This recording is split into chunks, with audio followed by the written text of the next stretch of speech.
what just came to mind. Bridge writing. He's known more of a bridge writer. Not necessarily, but the song "Like a Stone" by Audio Slave. Then oh, I read. I can't sing like him, but till the day was gone. Yeah. That is extremely Chris Cornell. It's almost like the bridge is to a song is like a song within the song a little bit, but it's just like a short, like kind of steering kind of thing. But it's like another little It's all within kind of like the same, like I guess chord family, but it's different, and it's just like a quick little song within a song, like the woke up, got out of bed, tracked home, and then it goes back into something. Like it's just an introduction into something weird that kind of works. It's a song within a song. I was thinking about that not too long ago. Yeah, like my favorite bridges in songs, and I forget the list. I came up with a few of them. Gotta be tops. What's that? Your favorite bridges? What's that? London. Yeah, of course, okay. London Bridge, the Walt Whitman. Yeah. I mean, guys, I really think the Commodore Barry's the best one. Bridge I love. Get more for your money over there. Real leadership over there. Remember everybody was moving like right over to Commodore Barry because like, dude, all right, well, nobody's coming to your house anymore. It became in style, Great, you've got 4 acres. What else? Go food shopping and be back within an hour and a half. Good luck. We're still going to a bar around here, so good luck driving. Awesome. Beautiful home. Whatever. You're getting a lot of home for your money. You've got 4 acres. What the fuck are you going to do with it? Yeah, no one's coming over. But bridges, song bridges. Song bridges. Not Todd Bridges. Hey. It was Sean Bridges. Hey, ooh. The fucking, I think the best one is, and I forget about it, I forget who sings it, Drifters maybe. I've been working my way back to you, babe, with a burning love. The bridge. Forgive me, girl. Come on, give me a chance. Come on, forgive me, girl. Come in and come. Dude, I love that. It's pretty cool. It's cool how you get like it's like a curveball within a song. Yeah, but it's not a totally left field kind of thing where it's something like a different song. It comes back. Because every kind of bridge resolves back into the chorus. Yeah. That last Sometimes chord. the bridge is better than the song. Yeah. I would say, a lot of those Chris Cornell ones. And then, a lot of the Beatles ones. I know that John Lennon and Paul McCartney, they would like go and be like, yo, you do the middle 8, which would be the bridge. And then the other guy would do the verse and the chorus. And they came up with like, we can work it out, try to see it my way. And then that bridge, life is very short, which is a killer bridge. Yeah. For fussing and fighting, my friend. Yeah. So that was just like 3-4. Mm-hmm. Yeah, that was cool how that happened. Yeah, that's awesome. What else? There's Like a Stone, Work My Way Back to You. I think the bridge that like a lot of guys, like Bruce Springsteen, like the older rockers will talk about is the When I'm Home, Everything Seems to Be Right. Like the Beatles were the hot shit. Hard Day's Night. Hard Day's Night, yeah. Like that was one of the first middle eights where they were like, so this is what a bridge can be. But the perfect example, like feeling you holding me tight, right into the chorus. That it's the resolve right into the chord, That song starts out with that crazy chord that, and there's tons of articles online about how people searched for what chord that was for decades. I just heard something this way. I went down that rabbit hole. It's something with George Martin. I think George Martin hit the chord or something like that. Or maybe they did and George Martin was doing something else. It's a weird combination. It's a weird combination of like a wild chord that George played. George and then Martin or Harrison? Harrison. Okay. And then the bassist is playing a note that's not the root of the chord, so it's kind of like, and then but like dudes spent decades trying to figure this out. And like if you Google it, kids. And Martin did something with the production of it to give it that ring and not really like a guitar. It don't sound like a guitar. It almost sounds like it's like a Rickenbacker 12-string, I think. But it has that sound like inside of a piano. If you kind of hit the strings with a ping, like ring, like the New York City Serenade intro. It's a beautiful sound, yeah. Check that out too, guys. If you look up the music we talk about, New York City Serenade, Bruce Springsteen, that was innocent. When I first, with Bruce, like obviously the Thunder Roads and all that, and you fall in love with that. But when I did a deep dive, that was probably the one where I'm like, whoa, this is special. The cinematic, It's like watching a movie. Yeah.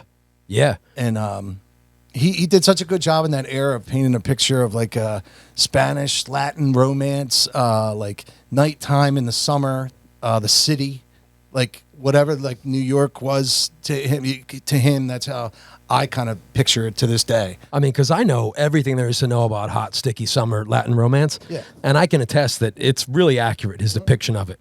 At least my experience with it. I think West Side Story a lot. When Maybe it began there. Yeah. But I'll tell you, it ended in the Bronx somewhere. I can't go into it any further than that. Harlem, actually. That's Yeah, that was after that. Yeah. Have you been writing any songs lately, Mike? No, but I revisited. The thought of it? Because I have. I mean, I don't think about it often. But I sent that. Do you remember that idea, that "Wake Up Mona"? That song. I have like a minute-long thing. Yeah. Where I kind of vaguely. I kind of really liked it, and it's a minute long, and I'm like, wow. I'm like, I have the hard part down. Why don't I just finish it? But that's the hard part. The easy part is be like, I'm working on it. Yeah, exactly. And then at this point, I don't even like to say anymore, like, because I'm not putting out. I wish I did put out an album, but at this point, you probably just put out singles, right? Don't think of it like your album's coming, the 10-year anniversary. Dude, I can't believe it. Yeah. Of your album, and then you had in your mind, like, a professional musician puts out a proper album, all like that. Now, 10 years later, that's really not how they do it. Like, you put it, don't get overwhelmed by thinking like, oh, I need 8 songs. Like, do one song, get it right, and then put it out. You're right. Like things have changed. The whole idea of like the way it works. Yeah. Because you're right. Yeah, and I can't believe it, but yes, I have my official name is Mike McGuire, Maguire. I have an album called Right on Time. It's coming up on its 10-year anniversary, like you mentioned, and that it came out in 2012. And it was just at the moment where like streaming was starting to overtake physical CDs. Yeah. But just a big part of me growing up as a music fan wanted to have that the physical yeah. CD. Yeah. And I got like 2,000 copies made, or maybe 1,000. I forget, but a lot. But I'm doing the math in my head. I'm like, I'll sell them for $10 a piece and make 10,000. It didn't work that way. It just doesn't work that way for more than one reason. One reason is like, you're excited about it, and you want the right people to get it, so you're going to give away half. Yeah. And then people, sure, like they'd buy it, but you're going to talk to them and be like, "I'll just take it," because the money's spent. Right. Right. And the way now, yeah, you're right. Like you don't need an album. No one's looking for that quote unquote cinematic long play experience. Everything is bite sized now. Right. So if you can do one song at a time, release it digitally, so you don't have to pay for artwork to be pressed and the CDs be pressed, etc. The company CD Baby, that was they had the monopoly. Yeah. You were like a garage band. You were there. Yeah. And now you can you could do something on your phone, and then by tonight have it on SoundCloud. Yeah. And like that's how like Post Malone got discovered. He put a song on SoundCloud, and then 2 days later it was going viral. Like you can do everything on your phone now. So like the whole it's kind of. It's wild to me that 10 years. It's only been 10 years. So you put out your album. It's wild to me. It's been solo 10 years album. already. But how fast really? time goes now. Yeah, it does seem like a long time ago. I feel like I don't feel like it was yesterday, but it's crazy like how you can like quantify 10 years now. Yeah. Like I still remember that night, not every bit of it, but like, oh, that's what 10 years feels like now. Right. And but when you're in perspectives are high school, you different, can't remember when you're 8. Yeah. You're like, oh, 10 years is forever ago. But the older you get, the smaller a fraction of your life 10 years is. Right? I like remember a being quarter of there. my life now, but when I'm 80, it's an eighth of my life. Yeah, I remember being there as a friend and a fan, and it was at And a stylist. I made sure you looked Thank at you. It was at World Cafe Live in Philadelphia, the 88.5 X. One of those East Coast cities. Yeah, one of those. Philadelphia. You were there, right? Well, I was at the other one. You were at XPM, but then you also did at the Field House, right next to Reddit. Yes. Yeah, that was around the same time. Yeah, because I had my band. We did a couple gigs together, like trying to like push the album and seeing what would become of it. And John Ardito, Mitch Beer, Lee McCarron. Yeah, Lee, sure. Shout out all those guys. I remember going to the release party. It was awesome. All of our friends and like all of our kind of people that you've kind of passed on your musical journey since high school. Yeah. So it was pretty cool to see everybody, and it was well done. It was a very well done night. I made a couple rookie mistakes that night, and it was a great night and whatever. But this is the shit that I remember. Got to pull out. yeah, forgot to do that. I had it set up so I had my friend shout out Audra McLaughlin, she a country singer living in Nashville now, doing her thing, which is sick. She opened up the show, and then I came out with my band. And the record isn't that long. I don't know how long it is, but we played the songs. She said. Yeah, we played the songs live and still had time to fill, and we weren't prepared for it. So we ended up doing like an awful like cover of the Dave Matthews cover of All Along the Watchtower, which is the cringiest sentence I've ever said. And if I could still remember how it was, I guess, okay, but it just felt so hack and just so three chords the same. Yeah, brutal. I remember that.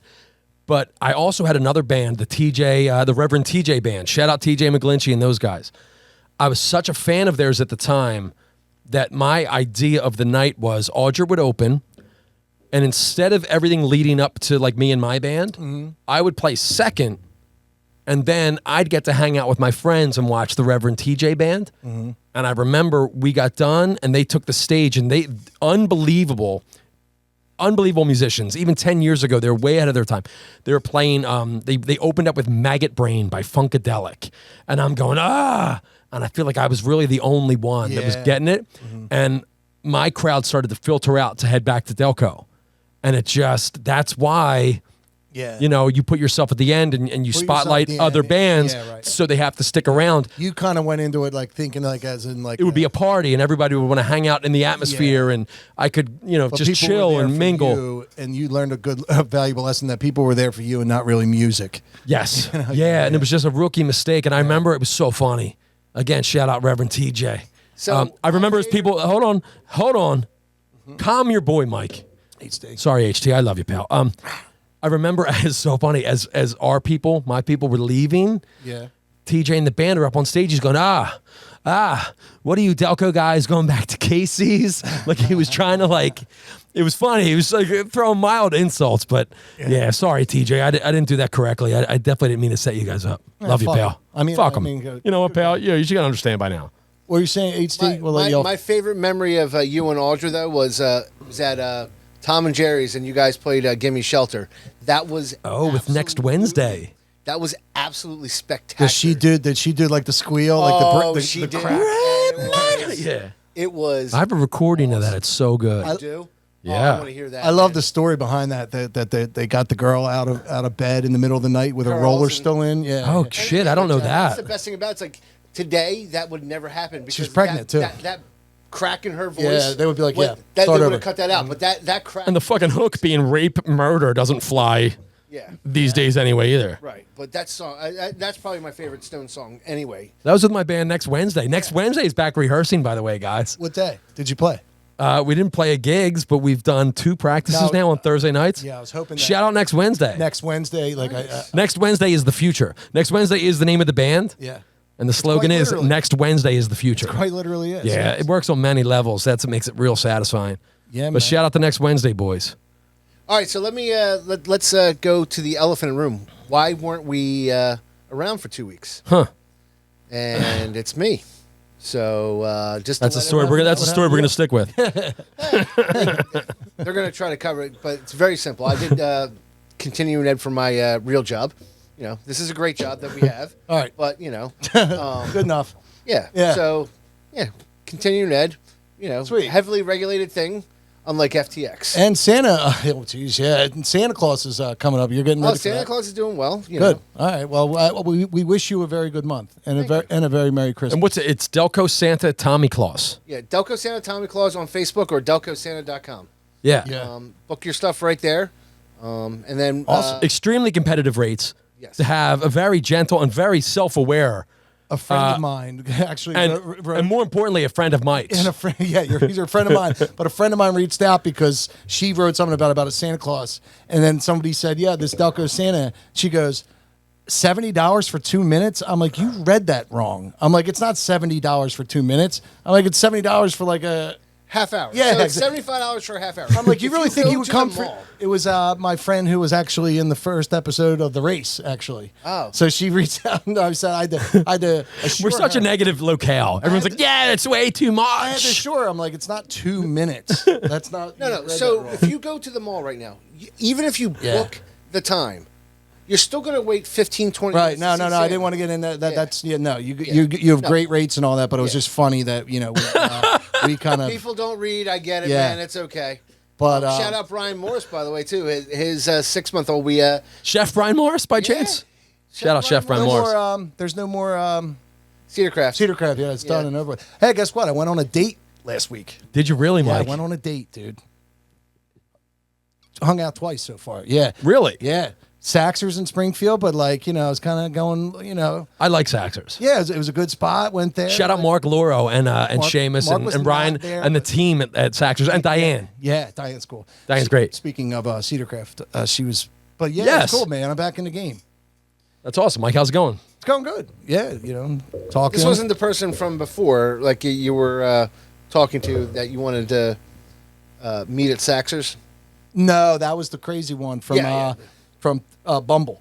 Right. That called me like 5:45 in the morning and wanted to go for a walk. Yeah. Oh. Yeah, I skated Well, I just out remembered on that the one. Saxer part in my Saxers, head, yeah. like, I was so, playing at Saxers. That's a very niche approach. But once she finds that dude to be like, I was just about to, then they're done. Yeah, then that's the match and it's all good. But so I do here's kind of the- respect that. Yeah, it is different. Yeah, and about me, I'm a little bit of a head case. Like right away, like once, like if I think I'm talking to somebody and they talk about like exercise and like taking a walk, Like bettering themselves? Yeah, and I'll immediately chameleon into like, I'm all about that too. Like until finally, I drank a glass of water this year, sure. and then we'll be talking and like I'll be playing that role and all that until finally it's time to like do the things you said, and I'm like, I'm out.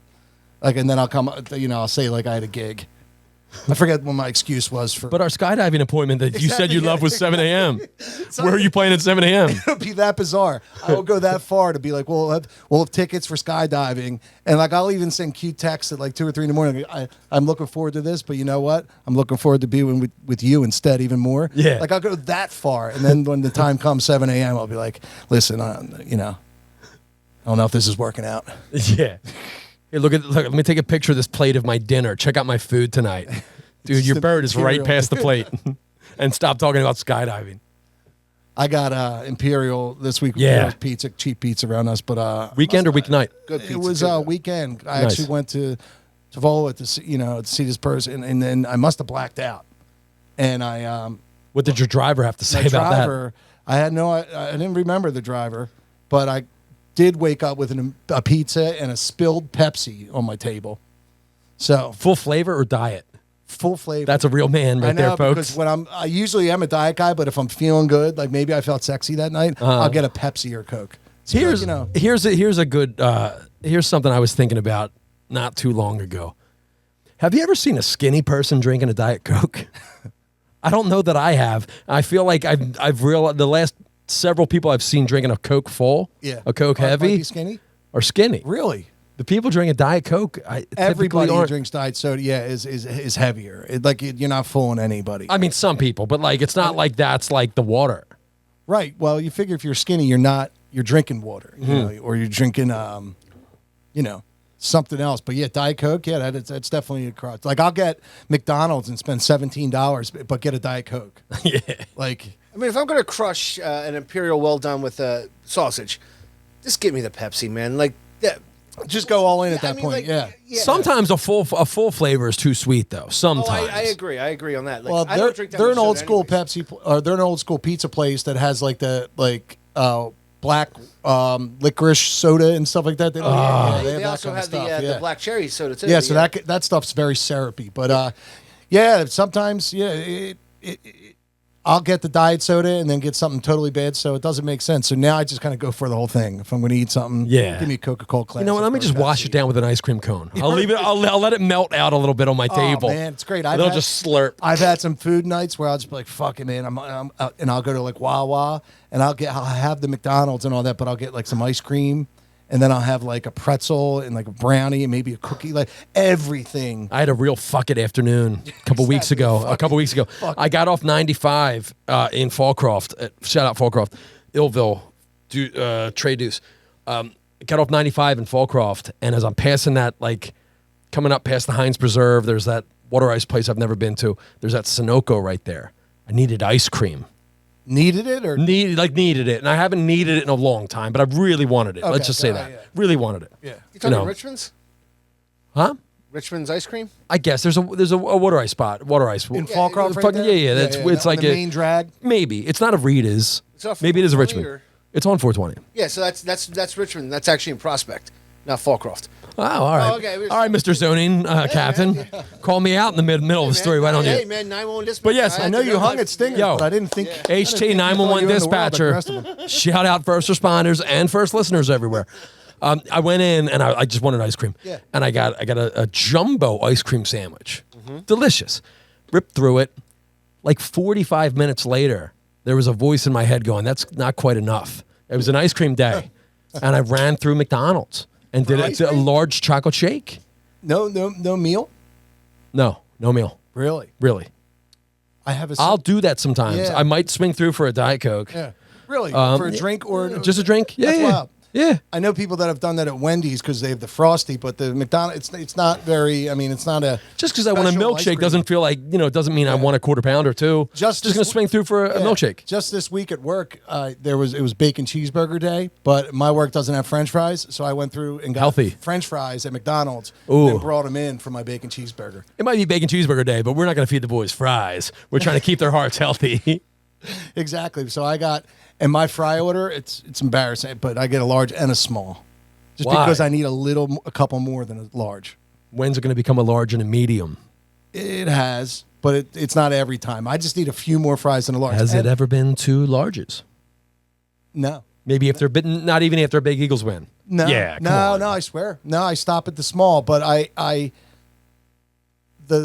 even gotten fast food and asked them to put more fries in my cartridge. Come on, man. And I've done that with Come like on, my man. girl, Just like, be cool. Like a girlfriend at the time in the car that she said, "What did you just say?" I'm like, "No, they're really cool people. Like if you just ask them, they'll be like, all right, shit." I mean, it's a part-time job for them. But a couple people will be like, "No, sir," like, "No." I'm like, but if I see somebody young, like high school, I'm like, "Hey, you can fill them up to the top," and they'll be like, "I can't believe you just asked me this." But they'll do it. They'll usually do it. Hey, baby, look, here's a young guy. Hey, bro, facts, no cap. Can I have some more fries? Yo, these fries are goated. But No cap. So I used to for about What? I used to for a year ask that, and now I think, all right, I'm just going to get a small fry. I'm not asking that anymore. What's the turnover like? Like, after you befriend someone at a drive-through, Yeah. how quick until they're gone? Or can you build a nice long-term relationship? No, they're there? gone. There's one lady at the Baltimore Pike McDonald's that she's long term, but she's there during the day, and I don't usually frequent. But Baltimore Pike McDonald's? yeah, Baltimore Pike. Glasses? Yep. You see her? Never heard of her. Never Sweet woman. She's a very nice woman. Yeah. She'll let me pay in change. She's the best. There's a Wendy's now on Baltimore Pike there too, right? No. Yeah, the old Boston Market is now a Wendy's. It is? Yeah. Dude, my dad every single night. You could, Every single night. yeah. 2 chicken sandwiches. And then the one night he came home with 3 and I ate one and he was like, "Oh, yeah, my boys like them." Yeah. And then he started bringing home like 3 and like handing them out. Me and Tommy went for it a couple nights. And now it's just, but yeah, he loves them. He's like, okay, sweet. I'm going to get my sons hooked so it's not as bad. Yeah, dude, yeah. Zooming way out, absolutely. Nice. I didn't know that. So we got another Wendy's. Oh, that's just great. So that quarter mile has a Wendy's now. Golden Mile. Golden meaning your arteries. Yeah. A Wendy's, a Arby's, a Burger King, a McDonald's. The Denny's was just shut down. I want to And count they're it, can't renewing- really. they're And that Taco Bell, renewing. KFC. And there's also an IHOP and not Freddy's, but the Fat Guys or No, Five Guys. Five Guys used to be there. It's closed now. It's at Boston Market, and then the IHOP is just closed business at the moment. No, dude, it's been closed for a long time. It's called like Cafe Rico. It's like something so random where you know it's not going to last. Shout out Cafe Rico or whatever you guys are called. I'm sure your practice is fantastic. What? Yes. Imagines or something like what is? Illusions. Illusion. Illusions. Yeah, it's a nice. You're going to see things that aren't really there. What the yeah, fuck does that mean, it's man? A nice nice good time bar. Imagine being so horned up there. I'm like, yo, Mike, let's hit Illusions. I heard it's wild.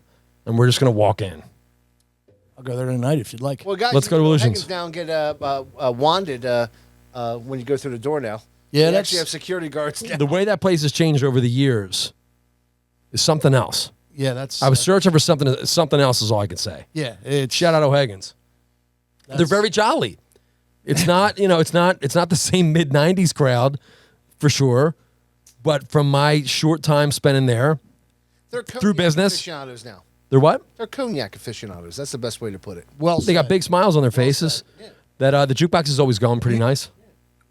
Speaking of, O'Hagan's and bars along McDade Boulevard where you need to get like wanded down. Yeah. You're a big basketball fan, right? I heard that you're Not particularly. Are you a coach now? Like, I am a something going coach on now. this? Like, Look, I'm not a basketball. I'm I not don't know necessarily. why that made me think of basketball, but Wow. yeah.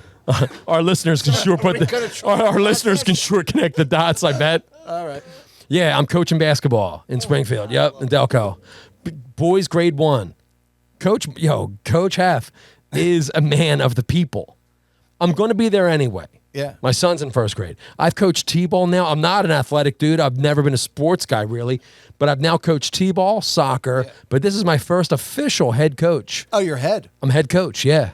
Oh, this is my first time. That's a bigger deal. I got an email and they're like, hey, they really need coaches. Yeah. And I responded to the guy, Jim, shout out Jim. And I was like, hey, I don't know what I'm doing, but I will be there every week. And, I'll do my best and let's go. I mean, at first grade level, you're good. Right. Literally. Right. I coached. Yeah, dude. It's not like you had to meditate on it. It was like, yeah, exactly. dude, come on. I would bring candy for practices. The kids loved it, and I would let the kids. This is like an ex-girlfriend, so, and I coached the team.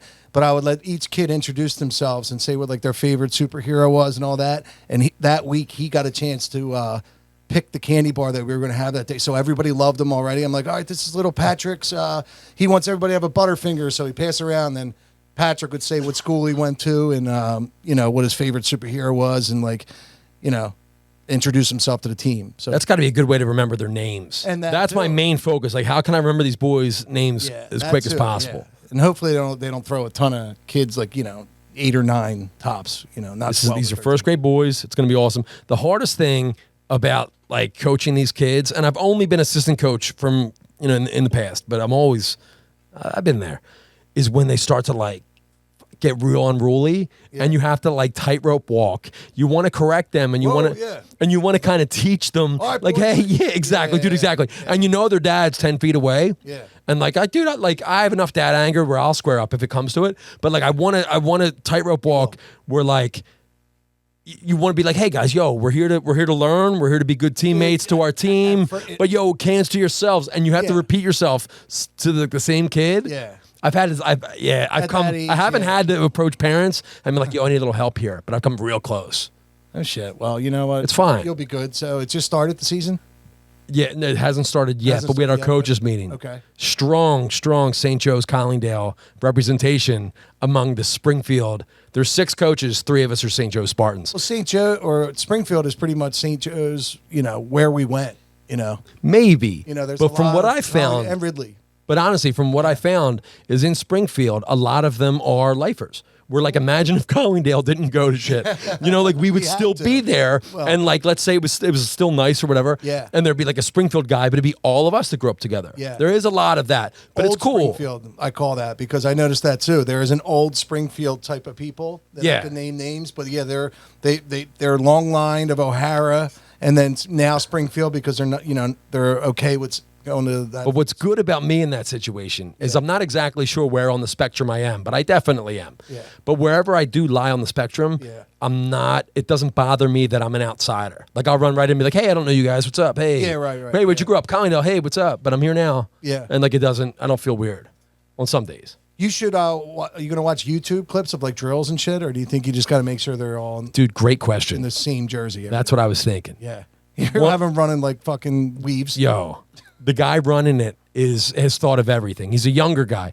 And he's like, I'm pretty OCD about this stuff. He goes, so I was thinking, maybe we're not all basketball guys. And I didn't raise my hand, but I'm like, this guy's spitting. He goes, maybe we're not all basketball guys, but I was thinking maybe we have an hour. The first 20 minutes is drills. Yeah. He goes, if you don't know what you're doing, I don't want you to have to worry about it. So we'll run the first 20 minutes clinic style, where it's like one drills. And Billy Carr's one of the coaches, so he runs a clinic. Yeah. And that's when I spoke up trying to break ice. And I was like, I was going to watch what he was going to do anyway. Yeah. But it's going to be like someone who knows what they're doing is going to run a drill, and I will just run my boys through it. There you go. And that's what's up. Yeah. There you go. So like whatever, there's a shortage of coaches these days. It just takes a couple guys to step up. You wonder, is it because of work or whatever? Yeah. I mean, I guess dads, and that's true of any year. Dads have to work, and because women don't have that, like that drive to work. So Wow. So Right, right, you know what I right, mean? So, yeah. like, we have to do all that and then be there for our children. You know, it's a shame. I mean, I like it. Even if I don't know what I'm That doing, was a I'm going huge to. setup for that swing there, man. Yo, incredible. He's such a genius. It's Yeah, great to be with him, be around him. Thank you. Yeah, dude. It's incredible. Musically, I'm special. It always but, has like, been. yeah. And the charisma, Yeah. you know, just the creativity. No, I Thank mean, you. but still, like you're taking time out where other people aren't, and there's probably 10 people that could. I'm not knocking your basketball prowess here, but I'm just saying they probably actually could give an hour a week or whatever, and they're not doing it. So like, A wise man once said 90% of life is just showing up. Yep. Right? Yeah, that and is I will show. absolutely true. Hey, where's the camera at? I'm going to speak directly to the camera right here. to the light. Go to the light, Carol Ann. Go to the light, Carol Ann. Spurs, grade 1 basketball, Springfield. I pledge to you and your parents. 90% of life may be showing up, but I will be there 100% of the time. Coach Mike cares.